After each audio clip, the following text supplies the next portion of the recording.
అందరికీ నమస్కారం. నేను మీ దేవి. ఓం గం గం గణపతియే నమః. శ్రీపాదరాజం శరణం ప్రపద్యే. ఈరోజు నేను తీసుకున్న అంశం శ్రీనివాసుడు గోవుని ఏ విధంగా రక్షించాడో మరియు గోవులకు కపిలత్వం ఏ విధంగా సిద్ధించబడింది. మొదటిగా శ్రీనివాసుడు గోవును రక్షించడం. 108 దివ్యక్షేత్రాలలో పవిత్రమైన తిరుమల క్షేత్రం ఒకటి. శ్రీనివాసుడు ఎచ్చటనున్నాడో వెతకాలనుకుని బ్రహ్మ ఆవుగాను, లక్ష్మీదేవి గోపస్త్రీగాను, శివుడు దూడగాను మారారు. గోపస్త్రీగా ఉండే లక్ష్మీదేవి చోళరాజుకు ఆవును దూడను విక్రయించింది. తర్వాత బ్రహ్మరూపంలో ఉండే గోవు వెంకటాచలంలో వాల్మీకములో ఉండే శ్రీనివాసునికి పాలు స్రవింపచేసింది.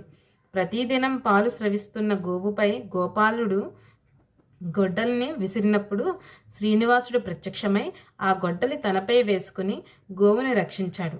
సాక్షాత్తు వైకుంఠవాసుడైన శ్రీమన్నారాయణుడే గోవుకు ఆపద కలిగినప్పుడు రక్షించాడు. దీన్ని బట్టి ప్రతి ఒక్కరూ గోవును రక్షించుకోవాలి అనే సందేశం ఇచ్చాడు. శ్రీమన్నారాయణమూర్తి గోరక్షణయే దేశానికి రక్ష అనే సూక్తి ప్రసిద్ధం. గోవులకు కపిలత్వం సిద్ధించడం అంటే ధర్మరాజు భీష్మునితో, తాత కపిల గోవుకు అంతటి మహిమ ఎలా వచ్చిందో చెప్పండి అంటే భీష్ముడు అతడితో ఇలా అన్నాడు. ఒకప్పుడు హిమాలయ పైభాగంలో గోవులు తిరుగుతుండేవి. వానిలో ఒక ఆవుదూడ పాలు త్రాగుతూ ఉంటే దాని నోటి దగ్గర నురగ గాలివాటానికి ఎగిరి అక్కడ తీవ్రంగా తపస్సు చేస్తున్న శివుడి మీద పడింది. శివుడికి చాలా కోపం వచ్చింది. శివుడు అగ్నిమయమైన 3వ కన్ను నిప్పులు క్రుక్కుతూ తెరుచుకోగానే సరికి ఆ ప్రాంతంలో ఉన్న ఆవులన్నీ దేవతలు ఆశ్చర్యపడుతూ ఉండగా కపిలవర్ణం అంటే గోరోజనం వంటి రంగు పొందాయి.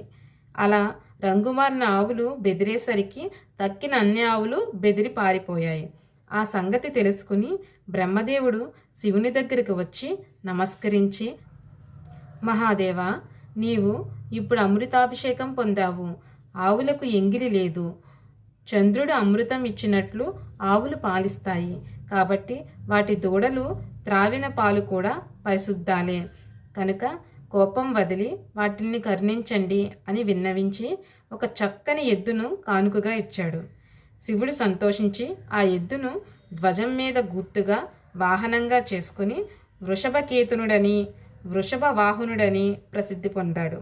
అప్పటి నుంచి దేవతలచే శంకరుడు పశుపతిగా స్తుతించబడ్డాడు. శివుడు ఈ విధంగా ప్రసన్నుడై గోవులు ఎక్కడైనా స్వేచ్ఛగా తిరిగేటట్లు వరమిచ్చాడు. ఆవుల మంద మరల ఆ కొండకు వచ్చి స్వేచ్ఛగా తిరగటం చూసి తన చూపులకు కపిలవర్ణం పొందిన ఆవులు తక్కిన రంగుల ఆవుల కంటే గొప్పవిగా వరమిచ్చాడు. కనుక గోదాన పద్ధతిలో కపిల గోవులను దానం చేయటం మహాపుణ్యం. ఈ కపిల గోవు కథ చాలా పవిత్రమైంది. దీన్ని చదివినా విన్నా సకల పాపాలు తొలగిపోతాయి. మంచి సంతానాన్ని, గొప్ప సంపద ఇది ఇస్తుందని భీష్ముడు ధర్మరాజుకు శివుని అనుగ్రహం వల్ల గోవుల కపిలత్వం పొందిన విధానాన్ని తెలిపాడు.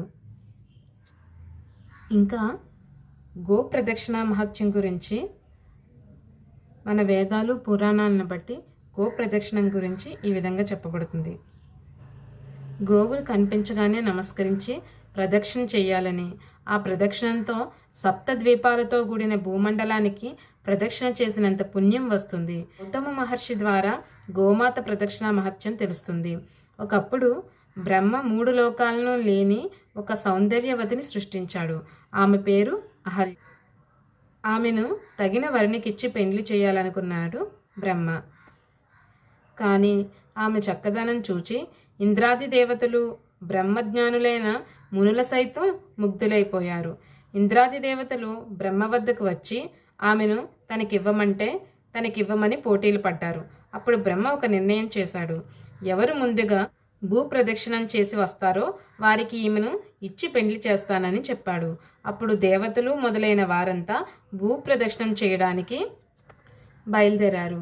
అహల్యను పెండ్లాడాలని వచ్చిన వారిలో గౌతముడు కూడా ఉన్నాడు. అందరికంటే ముందుగా భూప్రదక్షిణం ముగించుకుని రావడం ఎలాగా అని ఆలోచించాడు గౌతముడు. అంతలో ఒక చోట సగం ఈనిన గోవు ఒకటి ఆయన కనిపించింది. సమస్త ధర్మశాస్త్రాలు తెలిసినవాడు గౌతమ మహర్షి. ఈనుతున్న ఆ గోవు చుట్టూ ప్రదక్షిణ చేస్తే భూప్రదక్షిణం చేసినంత ఫలితమని ధర్మశాస్త్రం తెలియచేస్తుందని గ్రహించి వెంటనే గోప్రదక్షిణం చేసి బ్రహ్మను సమీపించగా బ్రహ్మ సంతోషించి అహల్యను గౌతముడికిచ్చి వివాహం చేశారు. ఈ విధంగా గోమాత యొక్క విశిష్టతను మన పురాణాలు చెప్పబడ్డాయి. ఆ గోమాత యొక్క అనుగ్రహం ప్రతి ఒక్కరికి కలగాలని కోరుకుంటూ మీ దేవి. సర్వేజన సుఖినో భవంతు.